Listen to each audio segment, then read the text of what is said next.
अस्सलामुअलैकुम। मेरा mini blog जी हाजिर है। आज अंधेरे में पढ़ी है मैंने फ़जर की नमाज़। पता नहीं हमारी लाइट कब आएगी, कब से गई हुई है और अंधेरा गुप हो रहा है। मैंने सोचा था नमाज़ पढ़ के फ़जर की आयशा का यूनिफ़ॉर्म प्रेस कर दूँगी, क्योंकि आज से उनके स्कूल है वो रेगुलर स्टार्ट हो चुके हैं। 9, 10 के पेपरों की वजह से उनकी एक दिन छोड़ के एक दिन क्लासेस हो रही थी। लेकिन भाई यहाँ तो लाइट का दूर दूर तक नहीं पता कि कब आएगी। बहरहाल मैंने भी फ़िलहाल तो लेटने का इरादा करा, क्योंकि 5:30 पौने 6 हो रहे थे और आयशा की वैन आती है पौने 8 बजे। पौने 7 बजे लाइट आई तो सबसे पहले मैंने आयशा कपड़े प्रेस करे, फिर जल्दी से मैंने वॉशिंग मशीन लगा ली, क्योंकि मेरा इरादा आज कपड़े धोने का था। मैंने कहा ऐसा ना हो कि लाइट फिर चली जाए। लेकिन अल्हम्दुलिल्लाह अभी तक हमारी लाइट गई नहीं है। तो ये यहाँ पर माशाल्लाह कपड़े थोड़े से ज़्यादा जमा हो गए थे, क्योंकि हवा कह रही हूँ, तौबा। मेरा इरादा संडे को धोने का था, लेकिन अम्मी आ गई थी तो फिर रह गई थी। यहाँ पर आयशा को मैंने रोटी तल के दी थी, अपना चाय का कप निकाला था और आयशा का चाय का कप था, और बच्चे सारे माशाल्लाह सो रहे थे। उसके बाद फिर मैंने करी अपने नाश्ते की तैयारी। यहाँ पे बना रही थी मैं चाय, सिंपल से पराठे, और ये हमारा नाश्ता था आज का। अभी मैंने सारे बच्चों को नाश्ता करा दिया था, साथ साथ घर भी साफ़ हो चुका था, यानी कि सहन। आधे से ज़्यादा कपड़े इमरान फैला के आ चुके थे, ये वाले मुझे फैलाने थे।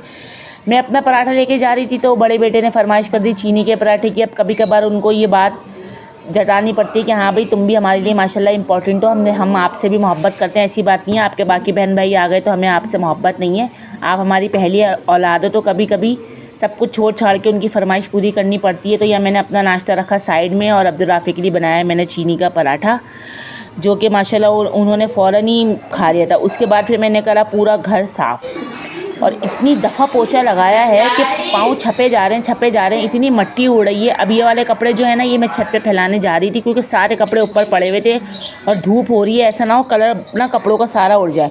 अच्छा, दोपहर का मेन्यू ये था कि कल बिरयानी तो ख़त्म हो गई थी, शाम में मैंने ये दाल बना ली थी तो वो थोड़ी सी बच गई थी, तो ये दोपहर में हो जाएगी चावल के साथ। ये हमारा दोपहर का मेन्यू है। उसके बाद मैं पहुँची छत पर, ऐसी धूप के चमाटे पड़ रहे थे ना छत पर कि मैं आपको क्या बताऊं। सारे कपड़े मैंने फटाफट जल्दी उतारे और ये वाले सारे कपड़े समेटे। फिर मैं आई नीचे।